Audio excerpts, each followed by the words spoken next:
Afternoon, everyone. I think we're going to go ahead and get started.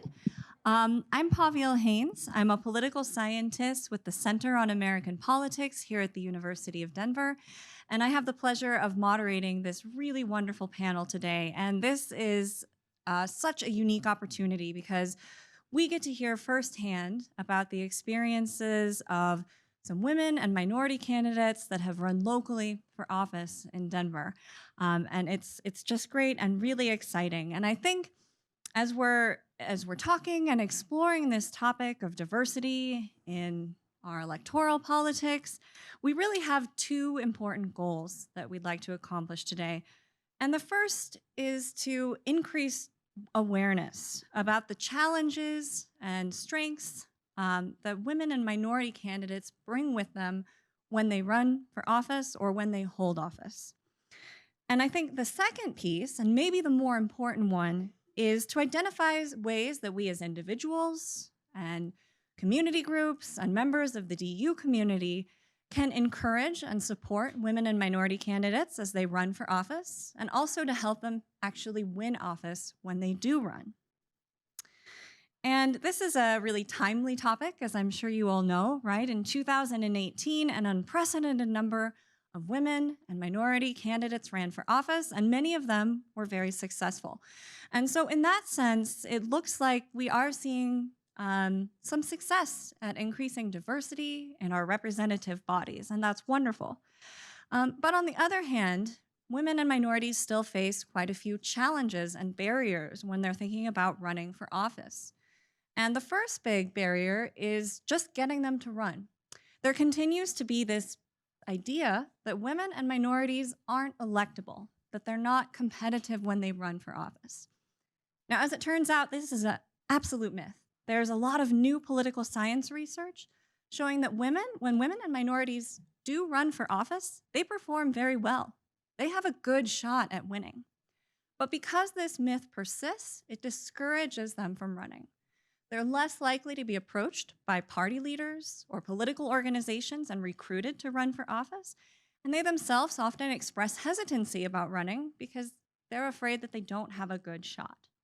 So there's that piece. We just don't have as many women and minority candidates actually going out and running for office as maybe we would like. And there are a lot of them who are eminently qualified and could be quite successful who just don't get in the race at all.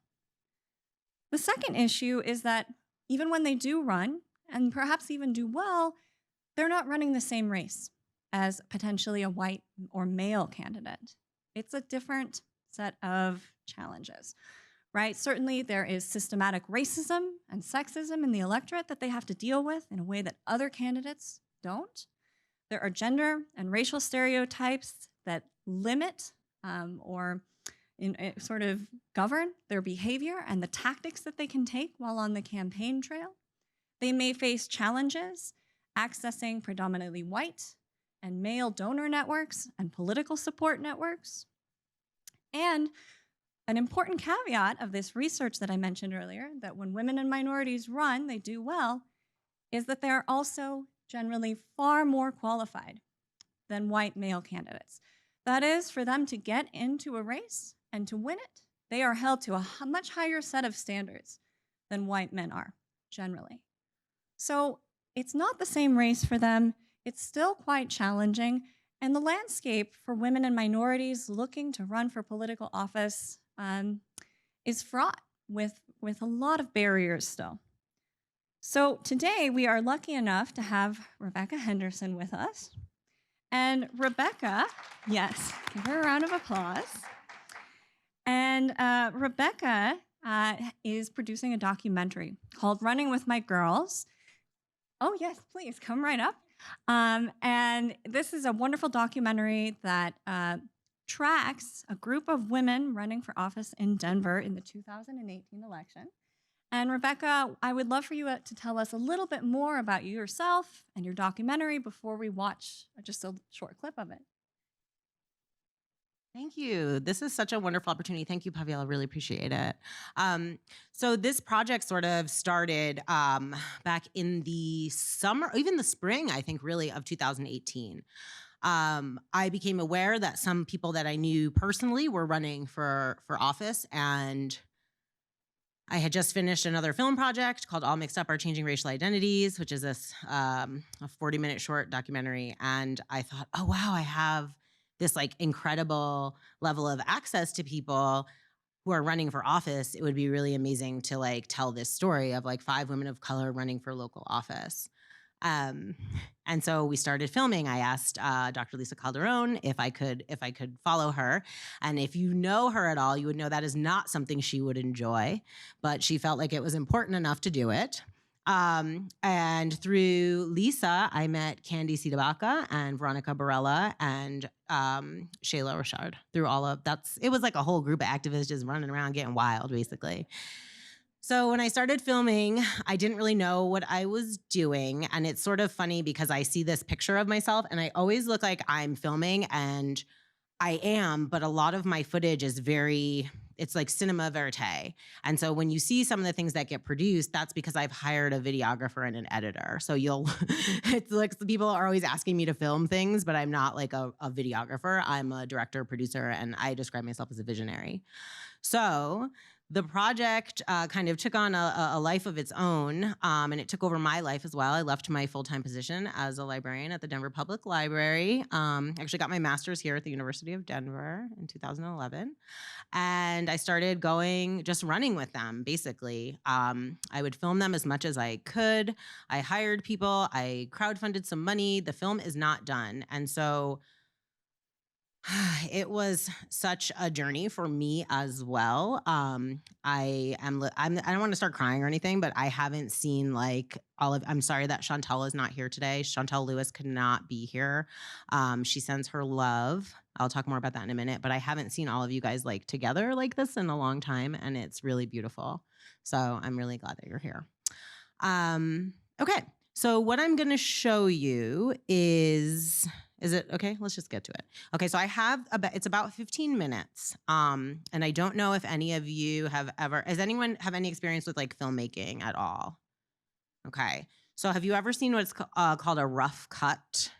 Do you know what I'm talking about? So a rough cut, some of them are absolutely unwatchable. This is not, but it really is, they are like, you're like, what's going on? So I would like you to know that this is not please don't like film it. Please don't take it anywhere out of this room.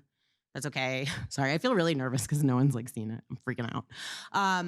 So it's 15 minutes. There's not really music. There's no lower thirds like in the titles. There's like a little bit of music, and it's not done. It's just for content. So just you guys, is that okay?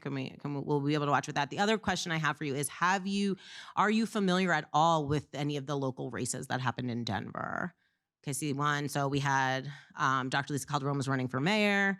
Shayla was running for city council in District 11. Veronica was running for District 3. And Candy was running for District 9 city council person. Okay, so that's basically it. I'm going to let you guys watch it. Again, give me grace because it is a very, very rough cut. And my editor would kill me if she knew I was showing it to you. Ew. Okay, and action. Was it like watchable for you guys? Okay.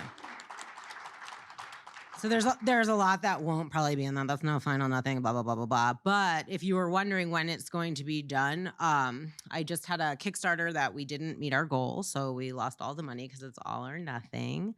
So it's in production now. I have one editor working on it now. But yeah, so there is a funding issue there.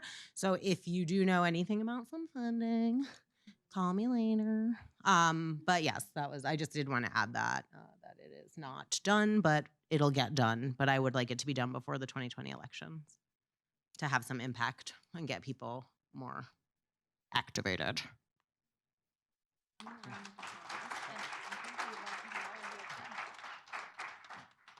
And now we'd like to spend some time actually talking with Rebecca and the girls. So if you wouldn't mind coming on up, and we can give them a round of applause.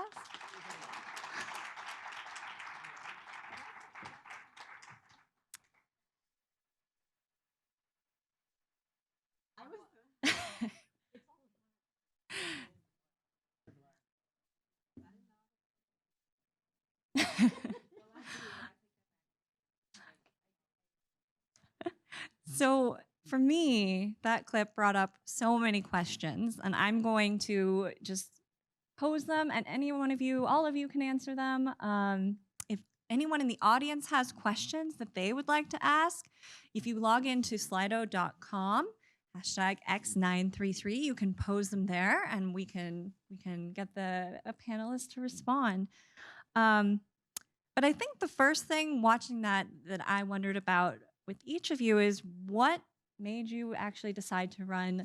Dr. Calderon, you mentioned that a little bit in the clip, but I'd love more details.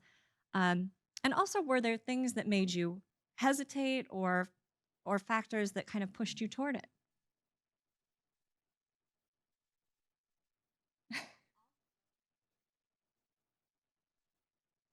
Do they need to be turned on?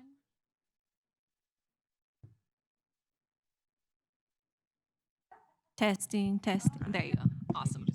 Yeah, we can share right here. So, in a lot of ways, this started because of the issues, feeling the direct impact of issues in our neighborhood. And I recall fighting this highway expansion in my neighborhood, the I-70 expansion. I lived 3 blocks away from it. I had recently moved back to Denver after being in DC for 6 years, and was really just seeing Denver for the first time through new eyes, and having seen what happens to cities on fast forward in DC. I wanted to protect Denver, and I saw that highway expansion as a foreshadowing of what was to come to our community. And so we waged war against this highway, and were able to really organize communities that weren't talking to each other, to file lawsuits against the federal government, the state, and the city. And sucked Lisa into that fight with me through, at the time, she was with the Colorado Latino Forum. And we had no big organizations that wanted to fight with us, a neighborhood organization, except for the Latino Forum. And so Lisa became a co-litigant on that. But during those conversations, we were meeting to really discuss how the lack of representation in our community put us in that situation to fight, and to fight alone, and to often feel like we were fighting against our representation. And so we started talking about a recall of the gentleman I replaced. And at the time, when we were discussing the recall, there were 2 parts of that process, actually starting the recall, and then someone running for the position after you recall them. And you couldn't really be a part of both. It's not supposed to work that way. So we were trying to figure out who would run if we were successful with the recall. And I remember sitting at the table with Lisa, Tony, and some other people in our community, and all of us looking at each other like, not me, you, not me, you. And we all just refused to do it. None of us wanted to work in that space. And all of us had come from a place of distrusting the government, fighting against the government, organizing community to fight. And so it took about 2 years. We didn't end up going through with the recall, but it gave us some time to continue fighting and building power and momentum. And there just came another thing. I don't know if you guys all remember the ink protest, ink coffee. Well, that protest we organized over text over a day. And we had hundreds of people come out, and we decided that there was something needed to happen after that. And so immediately after that protest, we regrouped, and we decided to organize a summit a month later. And that summit brought over 600 people. And we started to recognize that we had some power to activate people around the issues. And we didn't want to lose that moment in time. And so I remember just getting really fed up and frustrated after hearing my council person on the radio talking about that protest, having undermined the community effort around that. And I had my niece, my 10-year-old niece, and I was I did an interview on the phone with a news reporter, and I was so mad, and I got off the phone, and my niece was like, "Tia, if you're so mad, why don't you just run?" And I sat there for a minute in the car, and I was like, "This is a sign. This is a sign." And so I turned around, drove the car down to our bank, I printed out the form, got my bank to notarize it, and went down the street and filed my papers that day on my lunch break with my niece. And that, I think, was when I started trying to get everybody else to run with me. And so now I pass the ball. Well, that's a good segue between Candy and I, and then to Veronica. So I got involved, it was in about 2005, and my family had just moved to the Cole neighborhood, and I had been born and raised in Denver.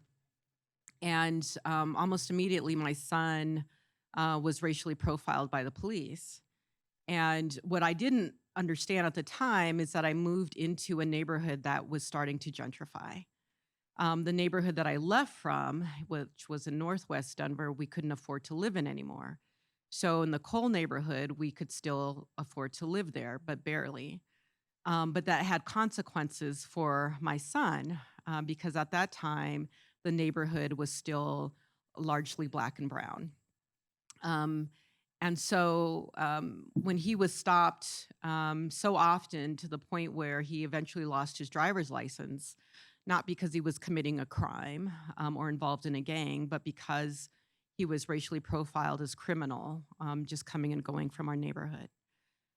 So, starting with that, about him being around 15 years old, it again, the anger and not having anyone listen to you, and not having anyone say, my child has suffered trauma from a policing regime that we have no say in. And so I started organizing with a group called the Colorado Progressive Coalition, and helped them to start their racial justice initiative. And we organized our neighborhood, and we polled our neighborhood to say, what makes you feel safe? And what we learned from that was that, the Black folks feared the Mexican nationals for bringing in the drugs, and the Mexican nationals feared the Black folks for bringing in the crime, and the white folks were afraid of everybody. And so we were like, we've got to figure out how we can create community efficacy. And that's when I was also teaching up at CU Boulder. I was also a legal director for survivors of violence. And I was like, you know what, I'm up there lecturing up at CU around these issues, and it's happening in my own neighborhood. And so we started putting together research and policy and position statements to bring to our city council. And at the time, the councilman was Michael Hancock of our district. And I met with him, and he was like, yeah, I hear you. And, it was very validating. And then when he became mayor, he accelerated aggressive policing in our neighborhood. And so that taught me that the people who look like us aren't always for us. In fact, that they can be more dangerous, because they'll tell you that they're for you, but they'll do the complete opposite. And I had the same experience with other Black and brown politicians who just rode this broken windows policing that some of you might be familiar with, wave, and experimented in our neighborhoods. So that was my kind of initial galvanizing force, is from, a mama lion protecting her cub, and not having anyone hear the pain that was being caused to him or to me or to our family. And then that segued with what Candy was doing in her realm. And then by that time, I was involved with the Colorado Latino Forum, and that's where I got really close with Veronica. Because I, being brought up in the movement with my mother, who was an activist in the Chicano movement, I learned how to really rely on mentors and to bring me through, and also with, because I'm biracial, also with the civil rights movement. So I had great mentors from those kind of that history of movement. And so having, tough talking, women who were like, we will take on any man.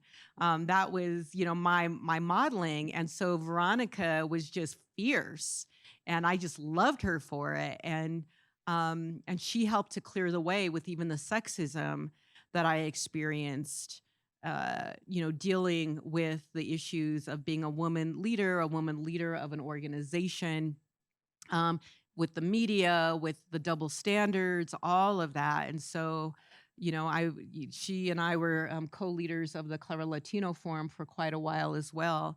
But I couldn't have done it without, my sisters. We don't do this alone. If we do it alone, it has, bigger consequences, I think, than what it had. So I'm going to turn it over to Veronica with that. We're supposed to be talking about why you're running.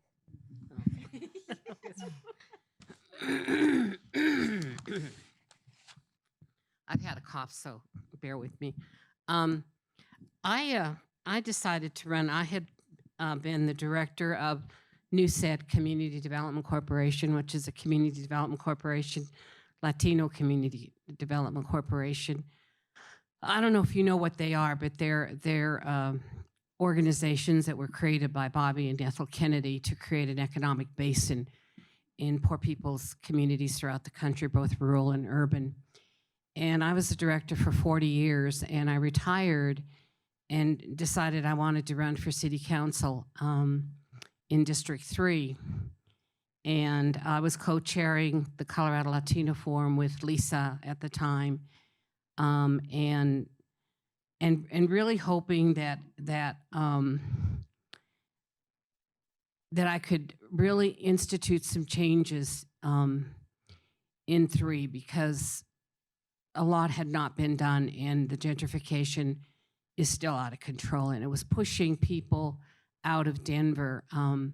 I don't know if you noticed between the last census and this census, the Black population in Denver dropped from about 16% down to, I think it's dwindling to about 7 or 8% now. And a lot of African Americans left Denver because they could find a better deal, like in Aurora or somewhere in Adams County, or they were pushed out. And then we've lost a lot of Latino populations to Aurora and Adams County. And so whereas we may have a good economy, so-called good economy, when you've got our people working 2 and 3 jobs just to survive, that's not a good economy. And I thought maybe I could help change some of that stuff. And I think I could have. I'm a social Democrat, and I think I could have been very effective in District 3. But I had 3 strikes against me. It was my age, and I was up against the Hancock-Lopez machine because they were supporting my opponent. And Hancock was extremely venomous against me because I supported Lisa and Candy 100%. And that did not bode well with him.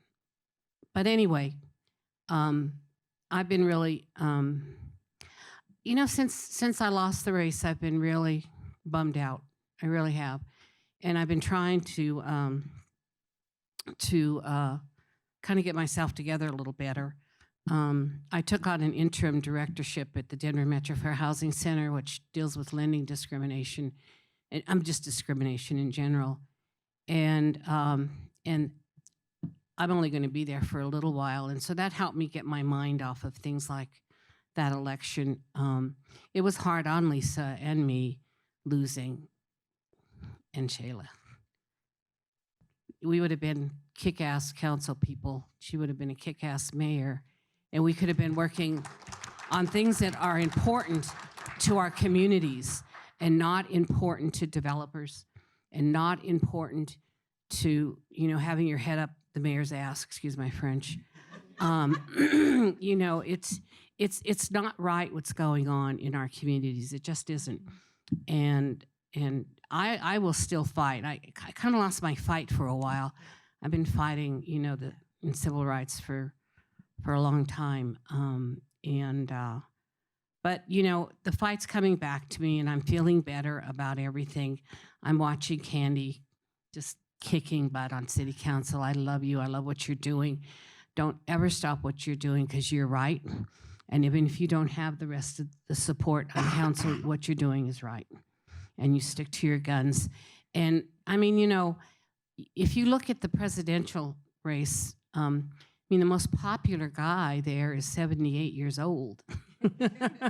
You know, so age, I had a lot of ageism against me, and that really bothered me. It really hurt. And because it's out there, it's real. And you need to know that going forward. I didn't realize how bad it was until I was moving forward. But it was, I had a lot of lessons learned. I enjoy what I do. I enjoyed running. And I think I made an impact running. At least Candy got in. And Lisa's with her. And that was really important. We need to take little steps at a time, but we'll get there. We'll get there. All us social democrats.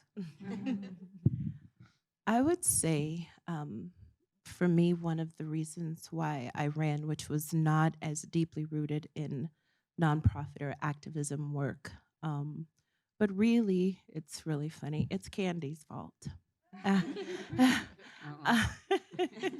I'd gone down to see her after she announced her run, and I'm just sitting there talking with her, and she's like, "Sister, you should run." And I'm like, "No, my baby." I have a little boy, and I was like, "No, I don't want to be away from my baby. You should bring him with you, like you should run." And so I thought about it. I ruminated over it because I had always been very idealistic, very optimistic. I went to the University of Denver for my undergraduate. I minored in political science, so I felt that there was an opportunity for me to do something that I've always wanted to do from a standpoint of really wanting to make a change, really wanting to do something.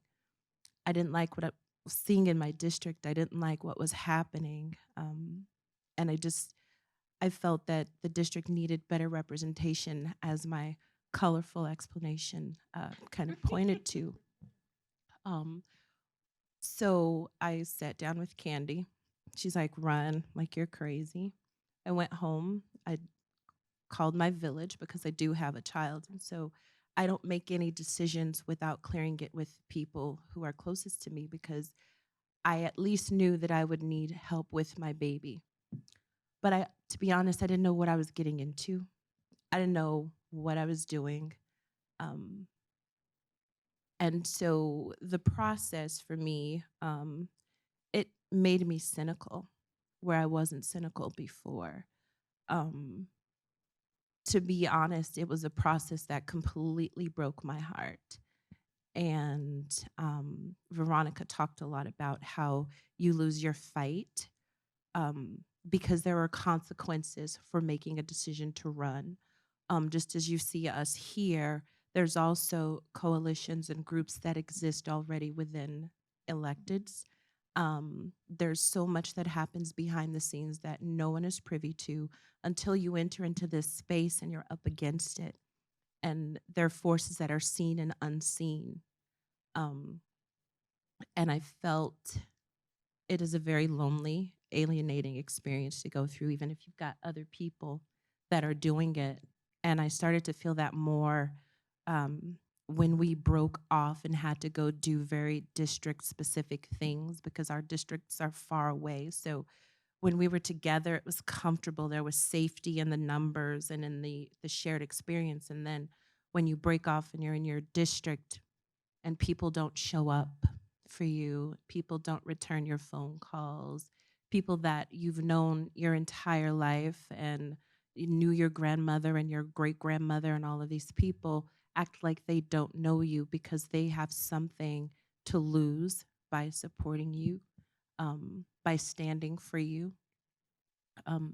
The consequences of making the decision to run were very costly for me.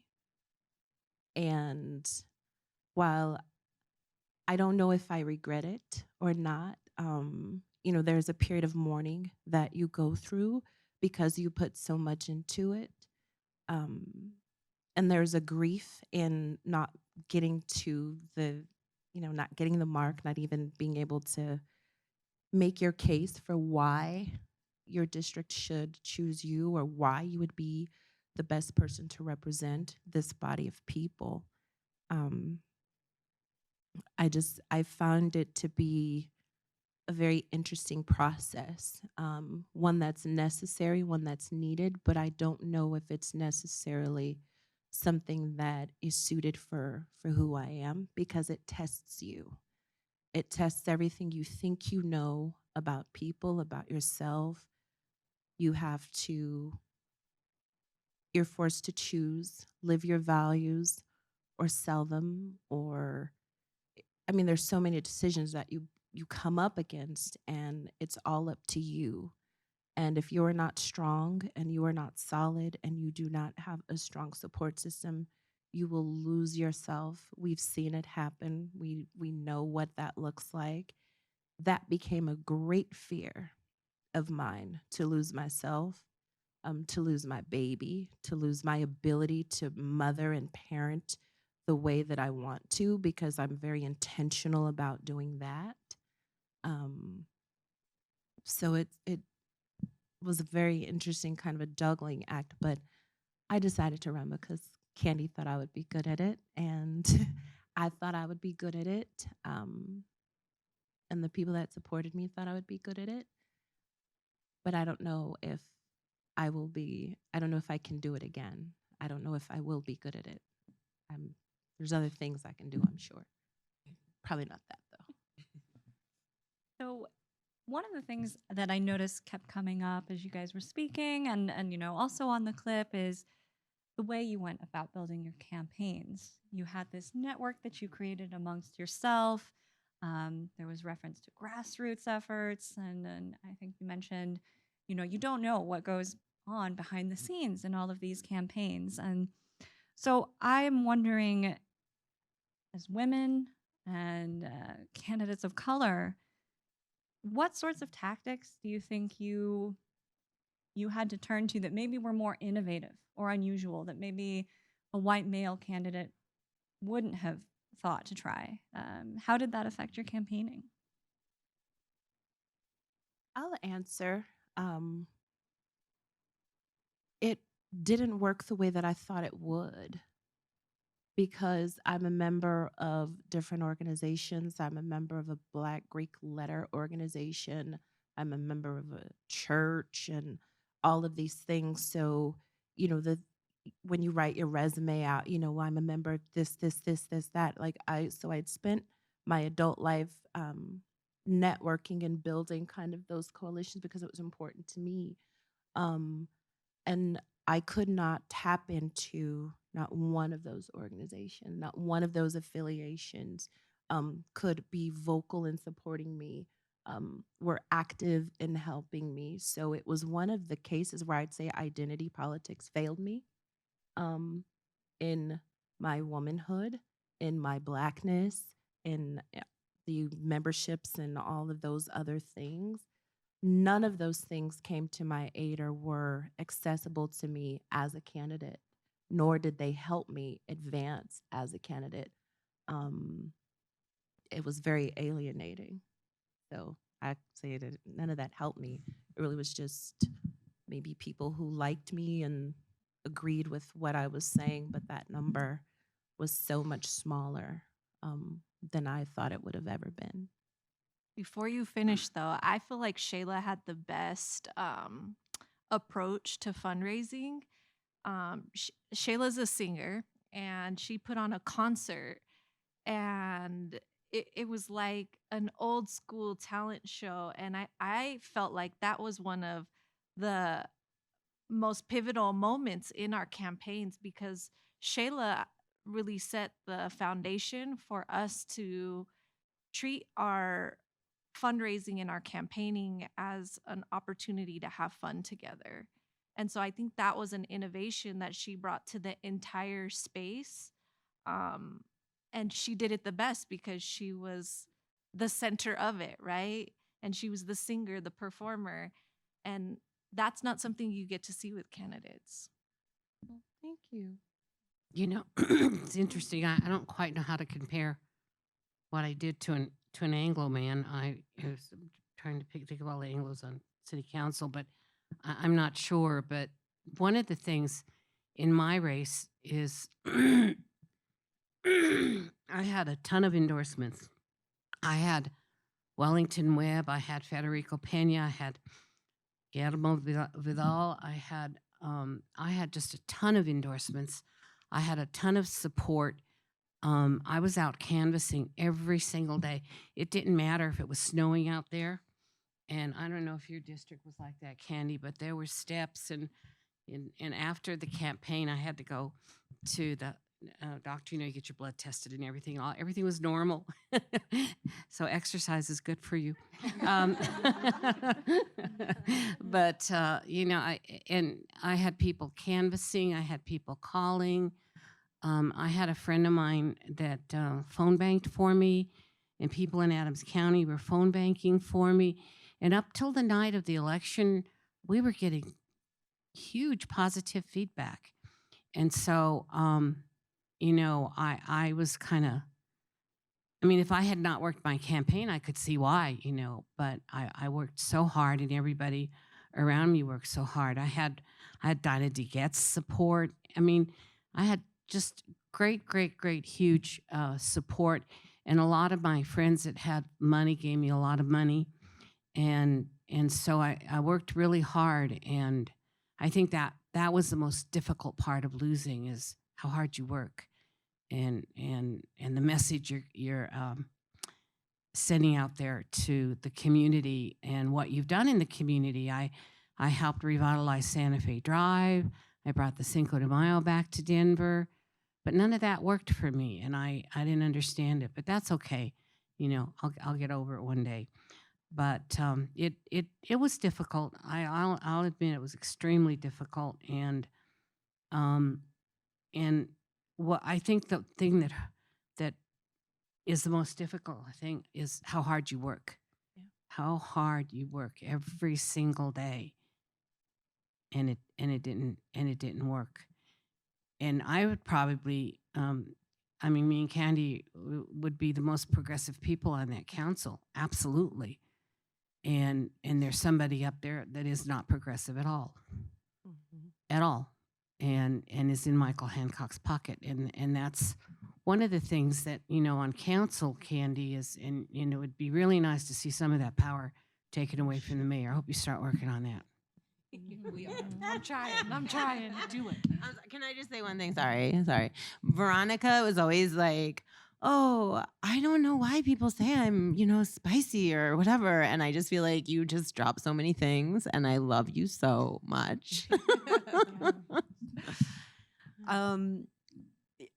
When you're how hard you work, I feel like even though Candy and I are working long days and even weekends, I think the only day we get off is Sunday, and even then people, this is part of it, we knew it, but it still feels like a vacation in comparison to campaigning. Yeah. So and that's how hard we all worked. I think for me there was a rude awakening when one is that there was rumors for about 2 months strong, almost 3 months, that I was going to be running against Hancock. And it was well known that I was like his nemesis, that he had retaliated against me by canceling a contract that I was working on. And then I sued him. And so, and then I had this history of, challenging the police. So I was well known in the community, right? So it's like showdown between Lisa and Michael. And so it was like this lead up. And so I had all of this media attention leading up to it, which was great and fine. But as Veronica and Shayla said, but then when it comes to raising money, what I found was that all of those people who were like cheering you on and be like, yeah, you should run, a lot of them weren't there when it came time to donating. And part of it was, people are struggling. That's part of it for some people. Sometimes it's people are busy, but part of it was people were just afraid.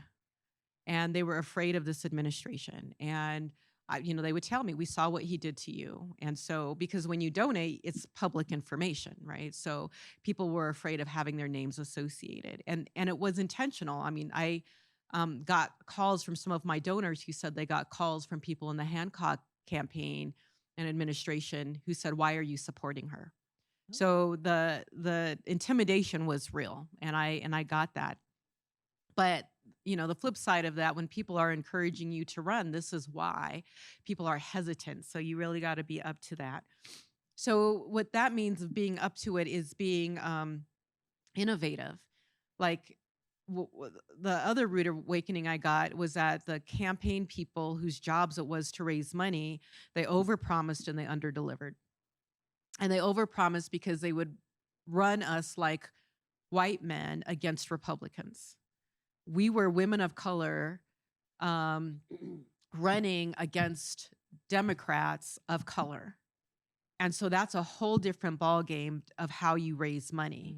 And their way of raising money was that call so-and-so in Berkeley and call so-and-so. I mean, like, why am I calling these people who aren't even in the state? Well, they give money to women who are running for office. No, they give money to white women running against Republican men for office, not women of color running against other men of color because they're being oppressive. So we had to change our whole paradigm to raising money. And once I figured out that I actually could raise more money in house parties, just talking to the people, which is my most comfortable setting as a community organizer, than cold calling people for hours on the phone, which we had to do that too, which was, I think all of us hated really a lot.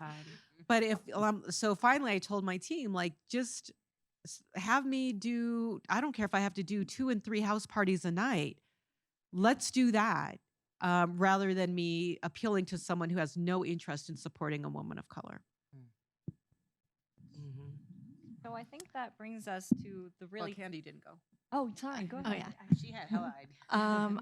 Yeah, no, we took we resisted from the very beginning all of the traditional ways of running. I fought to run a campaign where my colors were pink. I fought to do all my design and marketing and make sure that my face was on our campaign, on everything related to our campaign, to fight to have symbols in our logo and branding and marketing that represented the fact that I am a Latina. Even paid extra on our material, on our marketing material, to make sure that my skin wasn't white. And it was a little thing that, like, we fought for in the branding and marketing, but I was very attuned to how branding and marketing plays a role into making something fun and desirable and catchy. And so our branding and marketing was central, but we took some really innovative approaches to getting people to vote and register, in that we didn't go with the people we were being told to spend money and time on. Anyone running a campaign is going to tell you to target to your high propensity and medium propensity voters.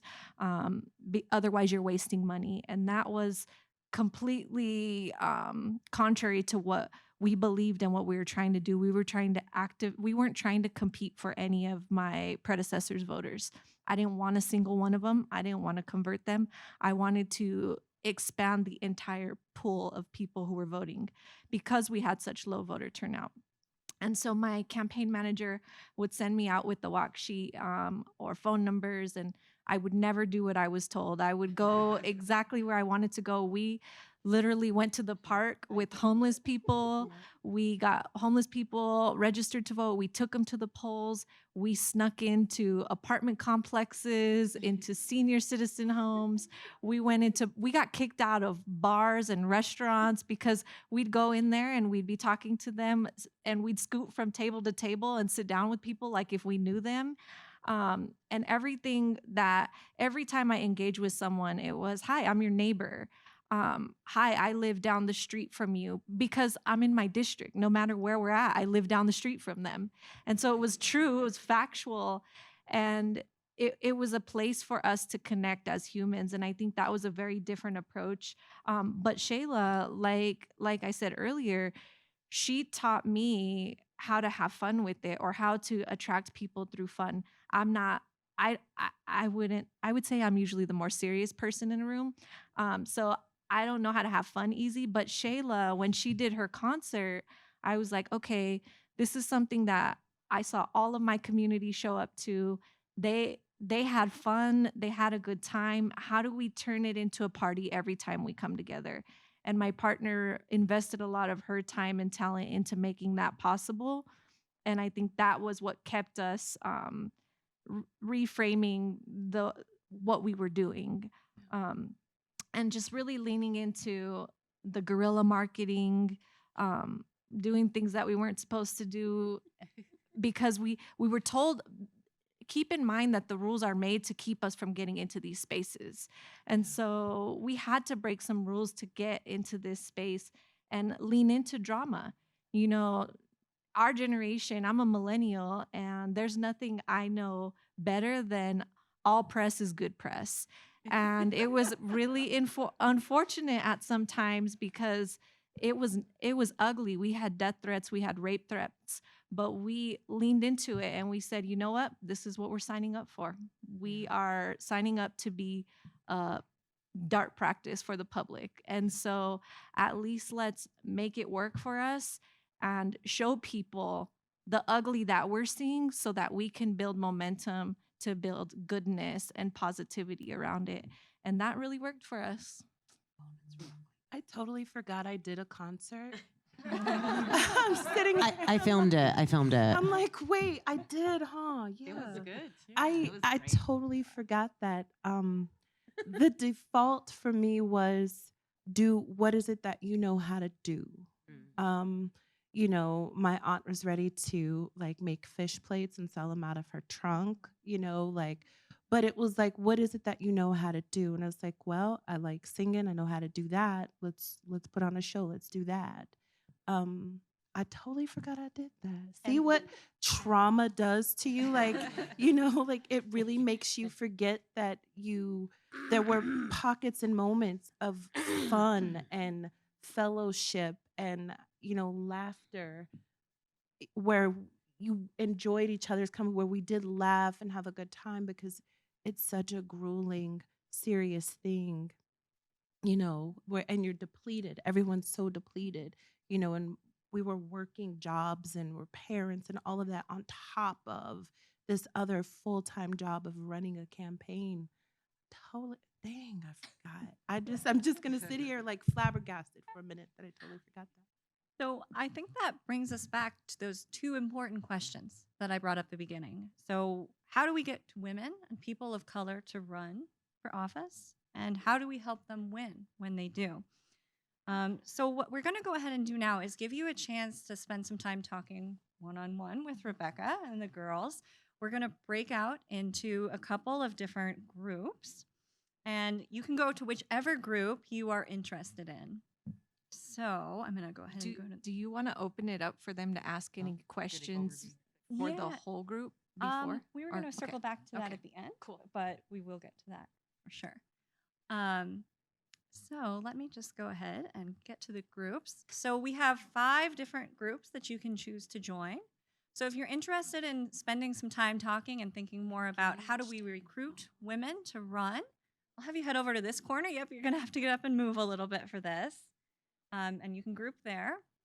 If you're interested in spending some time talking about the resources that women and minoritized candidates can access, go over there. How do we address sexism, ageism, and racism in politics? That will be the back corner. How do we build authentic grassroots support for women and minoritized candidates? That's over there. And if you're interested in how do you just help these candidates, if you're the average voter, you can come up front. Can I make a friendly amendment? Sure. I just wanted to see what the group felt like doing. I like discussions, and maybe part of that is being still a college professor. And I want to hear what the other responses are. So my vote is like we stay together, and we don't have a huge group, and so it just feels more intimate that way. But if you want to stay together, we can do that. yeah, Is everyone? okay. All right, let's do that then. So yeah, let's open it to questions. Yeah.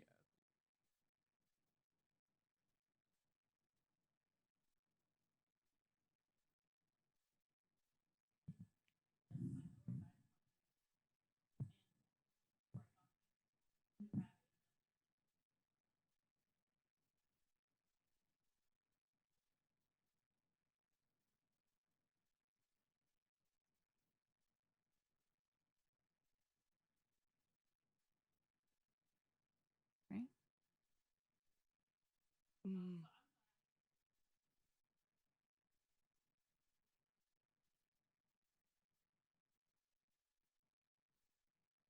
Right. Yeah, you can't separate them because it's always, well, are you a woman first? Are you black first? Where which one takes precedence over the other? And if I wasn't a woman, I'd still be black. So And what? just in general, we're not minorities. We're the Yeah. emerging majority So in like this what country. comes with yeah, so like what comes with that? How do you present that? How do you wear that? And they're both with me all the time, every day. I don't separate them. I think I find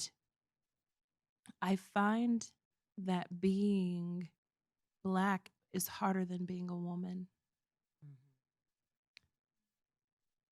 So I'm black first, then I'm a woman, but they're linked. But that's the lead in. It's always the lead in. It's always the first thing you notice. And then it's everything else about how my gender is presenting itself, in that. But I don't think I can't. I can never not be that, nor would I want to. I would also add to Shayla. I know it wasn't a question, and you guys were offering some reframing, but I do think it is important to point out what Shayla said, and I think that brownness was a harder battle than being a woman. At least, as a woman, I've learned how to leverage that the strengths and weaknesses of that. But brownness or blackness, skin color in general, it's so much more nuanced navigating that. And the challenges we faced were in group differences. Um, and that was harder for me than anything else that I Mhm. experienced on the campaign trail. Even amongst this group, there were points where there was division because there were outsiders um, in group, black and brown people, telling us each to pick sides. And that was much harder to navigate than anything else because, Mhm. all of us want to be true to our community, but all of us have um, different ways we connect and engage as women of color and women who are different shades of black and brown. But blackness means something, and brownness or anti-blackness is anti-blackness, and it happens to brown girls too. Mhm. Yeah, real. It was real.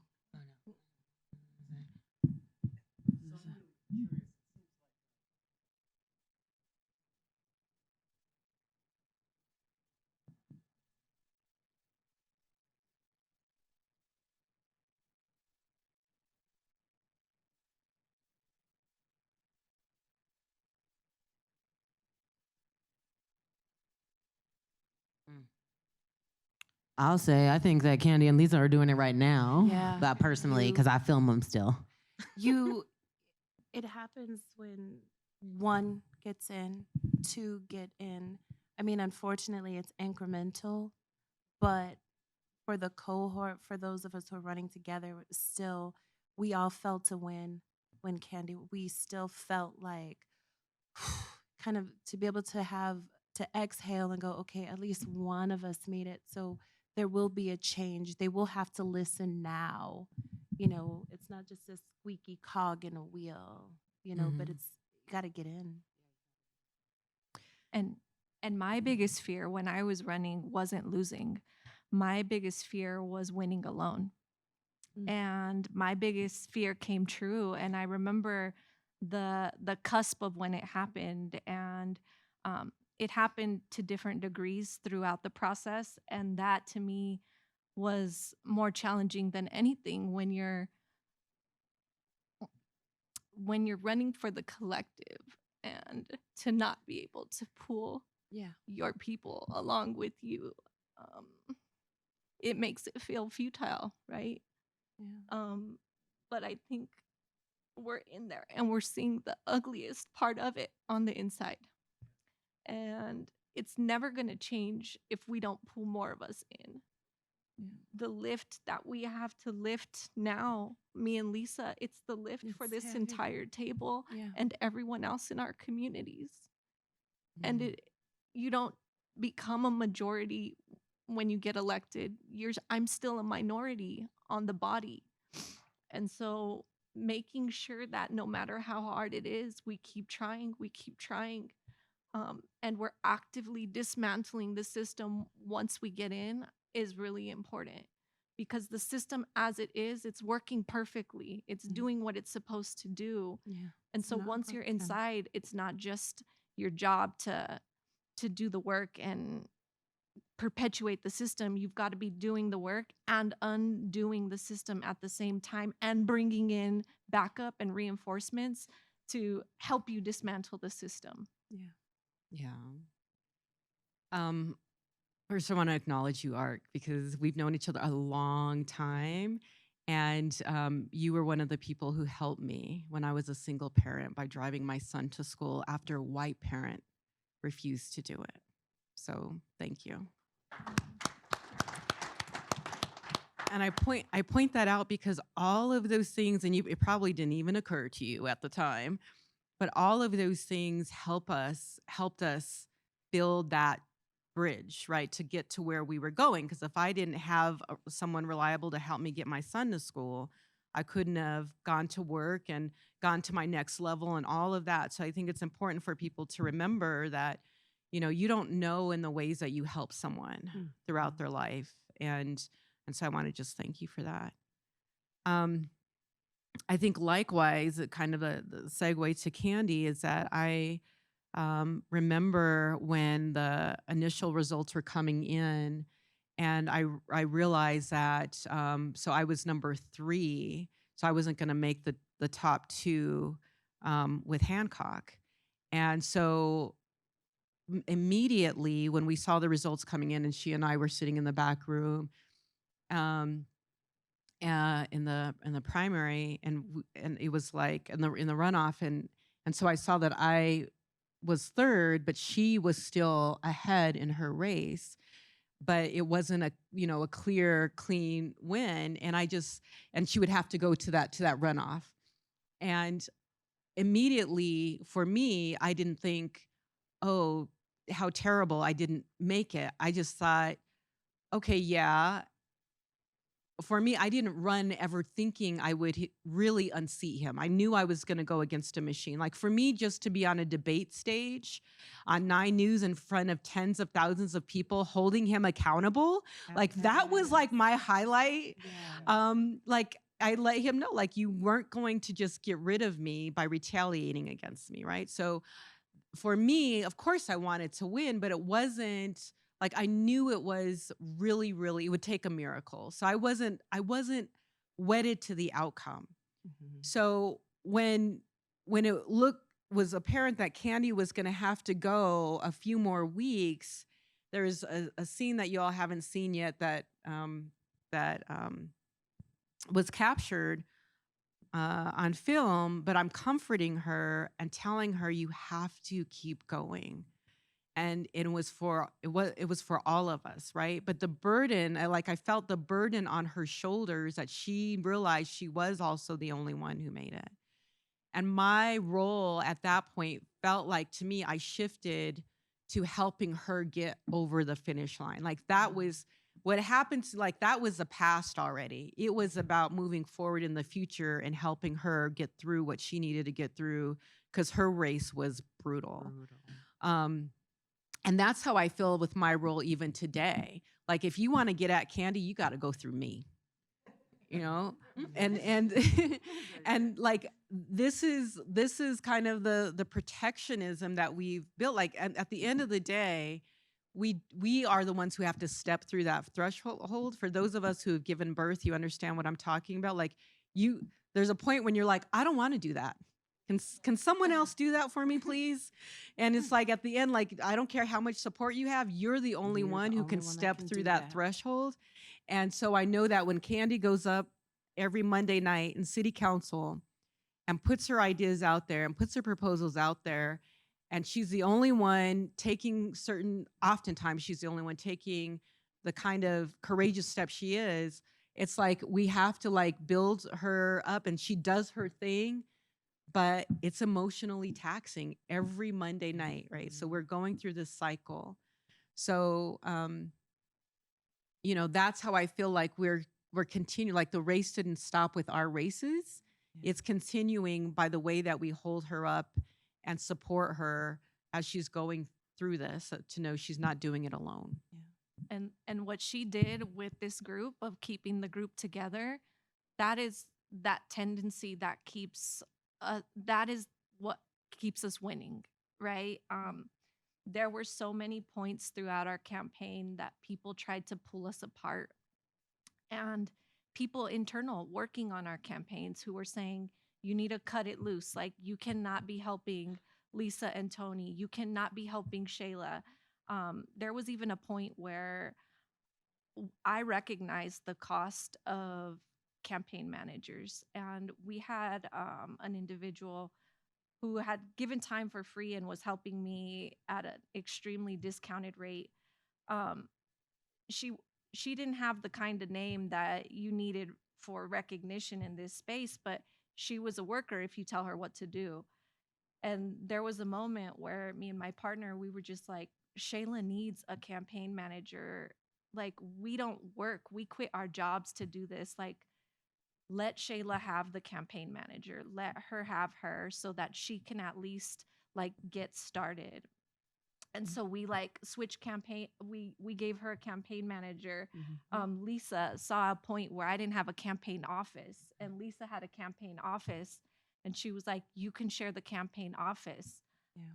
There were points where I was taking all of my lit with me and taking all of their lit with me, and I was just like giving both of them like everywhere I would go, and my car was full of all of our stuff together because other campaigns charge to do that kind of thing. They charge each other to do those things. And we knew we were going against a machine that wanted all of us gone. And we just kept pushing back. Every time someone tried to pull us apart, we were like, no, we're doing this together. I'm going to do this with whoever is willing to stick together till the end. And it doesn't matter what you say. It doesn't matter what you think. Like, we are doing this together and we're lifting each other up. And it worked because Lisa wouldn't have seen that breaking point for me if we hadn't stuck together and done our election party together. I was tired and I couldn't keep going. And we needed everybody to fold all of their support into my race, and everybody did. Yeah, it was. My movie's really good, you guys. But I think that was very powerful because the cost of what you see, it's a great cost to it. And so it's almost like you had to go underground legitimately, like you had to covertly, like, yeah, you can't say, yeah, that's my friend, I'm supporting this person, but you're still working or doing things behind the scenes. So after I stopped, there were still things that were going on in motion where I'm picking up lit, I'm shuffling it off to one of my aunts, and I'm like, here, I'm not seen with it, but it's still circulating. It's still going around in my district. It's not in my hands, but I've got people that are helping to do these things. It's interesting when you think back on it, like, why should we have to hide who we support, who we care for, who are our friends, right versus wrong? Because we all know what's wrong. We all know it's wrong, but we got penalized for speaking the truth. And it's like, what time are we in? I mean, is this 50 years ago, 60 years ago, where we shouldn't say these things because there's, we'll go to jail? I mean, it felt like that. It felt like that a lot of times. So you just stop talking. You don't say anything because what you say can be used against you. But it was worth it. There was one back there, and then Yeah. Oh, and there's a lady right there with the white. I'm going to come around with the mic so that everyone can hear. Oh, that's special. That's some special.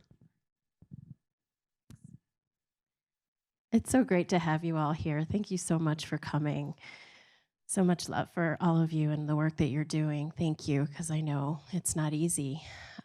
You are still up against this machine politics, right, in the system that we live in. And so what keeps coming back to me, and I'm so glad we're doing it like this, thank you for changing things, is I think the questions were about how do we get other women to run? And it's never, I think what you've all proved, it's not about the individual, is it? If we want to make real change, we have to do it collectively. And the leaders emerge from movements. So that's the question I think we should be asking is how do we continue to build our movements, right? How do we support each other so that the leaders will naturally surge from those that are serving already in the streets, in their communities, in their neighborhoods?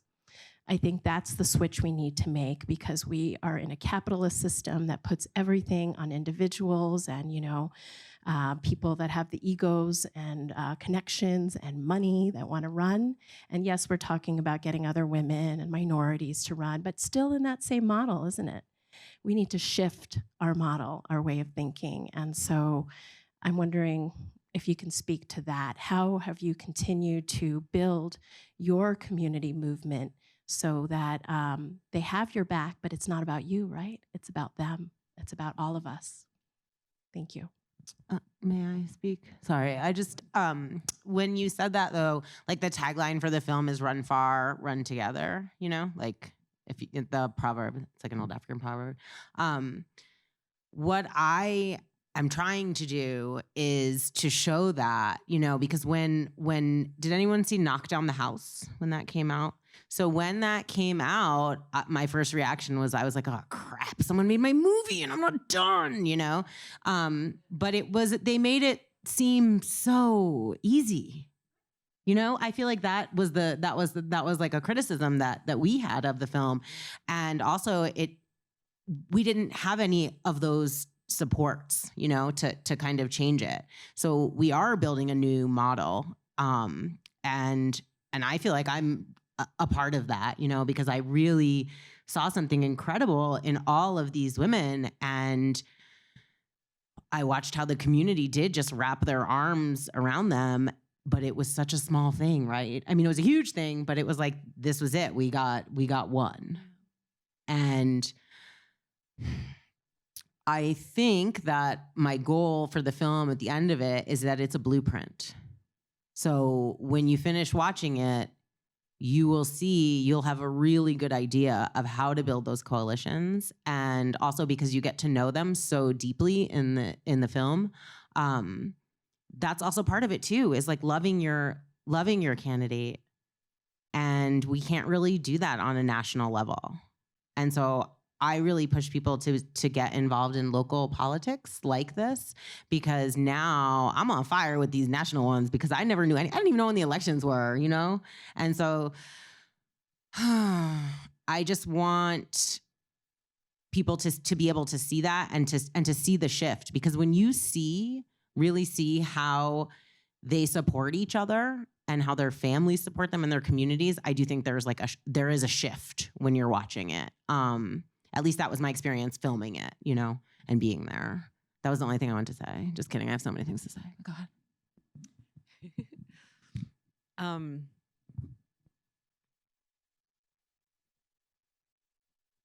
I just forgot what I was going to say. I was like so into what you were what you were saying, Rebecca. Oh, so building a movement, I really loved your comment, because it's like there's something about transcendence when you realize it's not like, it was always uncomfortable when you're a candidate because it is like about you. Like you have to get comfortable talking about yourself. And when you're an organizer, it's always about the community or the collective, right? So we had to make that shift. But then there was another level. So early on in my campaign, as I had mentioned, I got all these accolades, right? People wanted to see the showdown and all that. But then it also brought out some haters, right? And we all have our haters, but it was like people from like 15 years ago, like, you hurt my feelings, like, and I want to process it with you. And I'm like, I'm trying to, I'm trying to unseat the mayor of Denver. Are you kidding me? And so, it had me, move from, I want people to understand me to, this isn't about even me or about that individual. This is about, we are fundamentally trying to shift power structures. Like, even the people we are running against are a result of the power structures that produce them. And so I had to really learn how to drown out the noise, and even to tell people who wanted to tell me about the people who are making the noise, like, I don't need to hear that. Like, I am.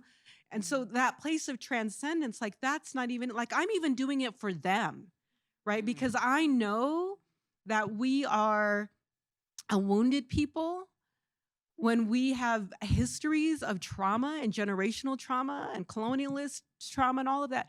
And it comes out like, I'm not going to let, if she gets, it's the crabs in the bucket, right? But it's like, even that I needed to understand, to know that I couldn't dwell on that, because what we were trying to do was like even helping those folks who were even trying to tear us down.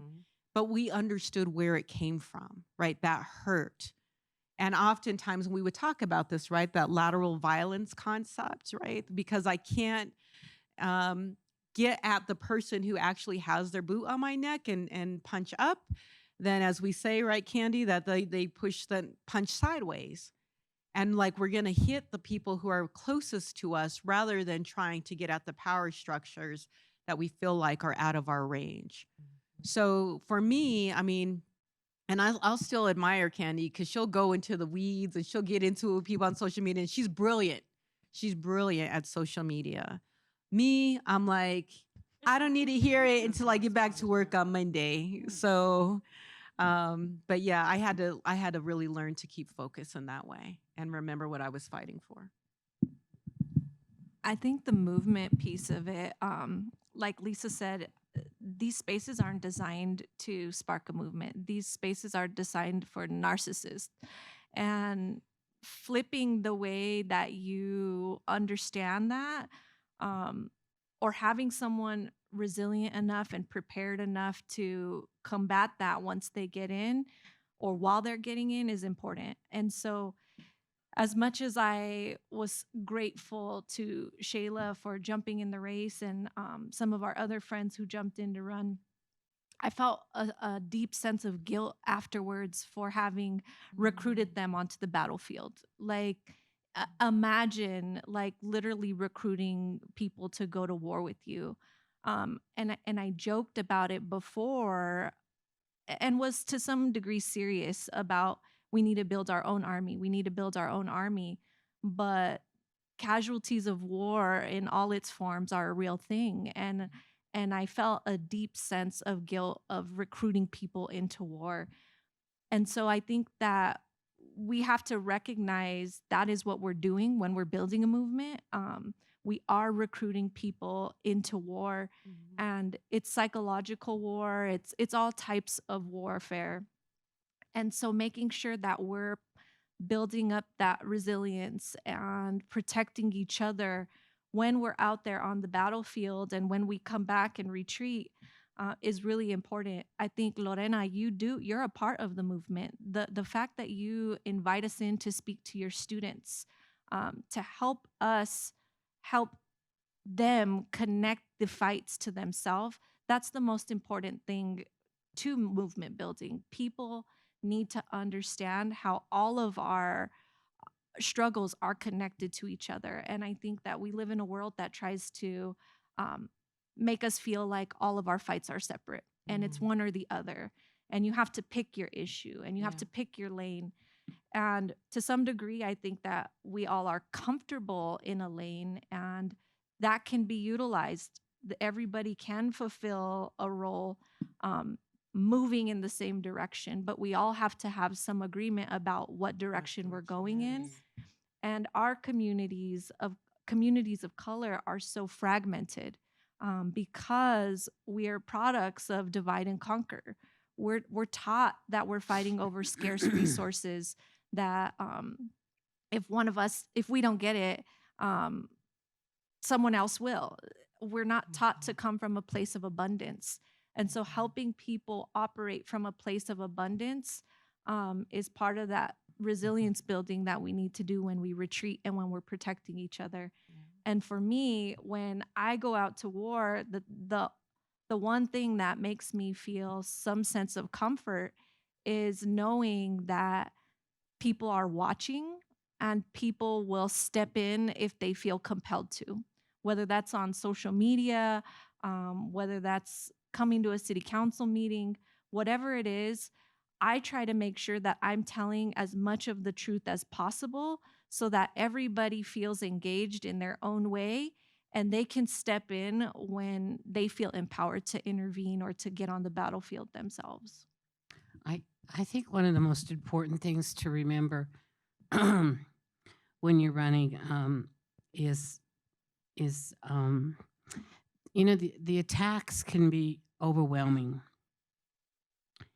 and you really need a resilience, that kind of a personality, but you also need that support system around you helping you get through all those kind of attacks, and whether it's your family or your friends. But I've always found comfort in having folks that are at the table around me because they understand.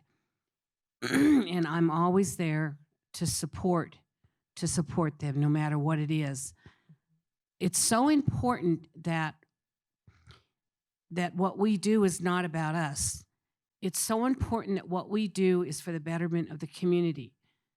That's the key here, to stop homelessness, to make a better life for people, to increase wages, just to help our communities, keep them in Denver, make sure that they can survive and have a good job. That's what's important. It's not about us, but it's people like us that need to be out there making sure those kind of things that happen. And those are the kind of people you have sitting at this table. What really has always concerned me, even at a state level with the state legislators and city council people, is I've known a lot of those people forever, and I've been really disappointed in the way that they've interacted in some of their votes that come off, whether it's at council or at the state. And once they get in office, they think they're little movie stars and that their issues are more important than your issue, or their issues are more important than the community's issues, and they're not. And I don't know why they turn into those type of people. And people like Candy don't do that. They don't. I know why they do it. I think why they do that. Usually it's because they're men, and I don't think men have the right temperament for leadership. But even some of the women do it, Rebecca. I know, but and I mean, this whole education issue has always befuddled me. This whole reform movement has closed our inner city schools. It's been just as bad as gentrification. It's closed our inner city schools. It's been devastating. And yet we have people in our own communities that are strong reformists. Mm-hmm. And I was so happy on the school board election that we got 3 folks in there that aren't reformist. And I hope we keep pushing that agenda, because that school board race is coming up again. And so we need to support somebody that's a non-reformist. We need to get behind them and support them 100%, because public education and the unions are so important that we can't let the DFERS take over our schools. It's true.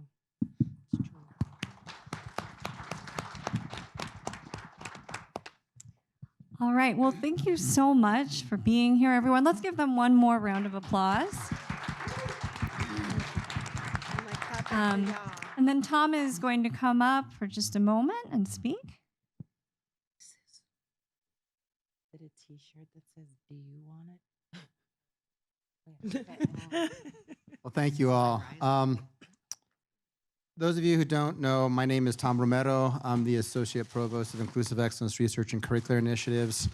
here at the University of Denver, also the director of IRISE, who is one of the primary sponsors of this wonderful conversation. And thank you all for your power, your leadership, your courage.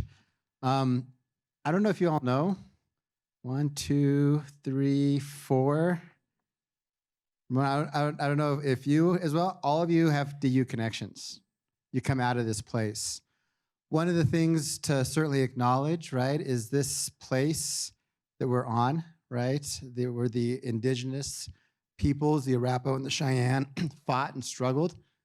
We continue that struggle, and we honor their struggle by continuing to have these conversations. And so I guess what I wanted to quickly wrap up thinking about is a couple things. I know we asked all of you to submit some questions, and there's a whole bunch of great questions that we never got to. And so I'll try to figure out something. We have all those questions. They're all sort of online. Oh, all right. Well, Rebecca, I know has some great ideas. So we'll figure out ways to get those answered. Because one of the things that we as IRISE are really interested in not doing is just having one-off conversations, right? But continuing to build things and to continue to build a movement and to partner with those that are continuing to build a movement. So we have your questions. We want to continue to engage in questions like this, right? We are going to continue to have a series of conversations to help us figure out how we build power, how we use this place at the University of Denver, right, to transform where we're at, transform the city, transform this region, right? It's a movement that builds and layers upon one another. Those of you that are from DU and that are here at DU, IRISE is one of many parts of this conversation, one of many parts of this puzzle and this piece. So please, we ask all of you to get involved with these sorts of initiatives, including IRISE. And there are others on this campus that we're hoping to partner with and we're hoping to build with. So with that, please, one final thing I also wanted to mention as well. We have plenty of food. Those of you that have been coming to our events for the last year and a half know that we have been very consciously and deliberately partnering with caterers of color, usually women of color, in terms of our work, so we can support and amplify our work in all that we do. We certainly know, right, as you've heard me talk about, the privilege of this space. We wouldn't be able to do it without the maintenance and the service workers and those, right, that make this such a wonderful place. And so there are cards, there are foods. Please take some food. Four Directions Cuisine, you have the tagline, specializing in interpretive indigenous cuisine. Please support them and continue to carry the fight forward. And let's again give a big thank you to our panel. My nephew died yesterday.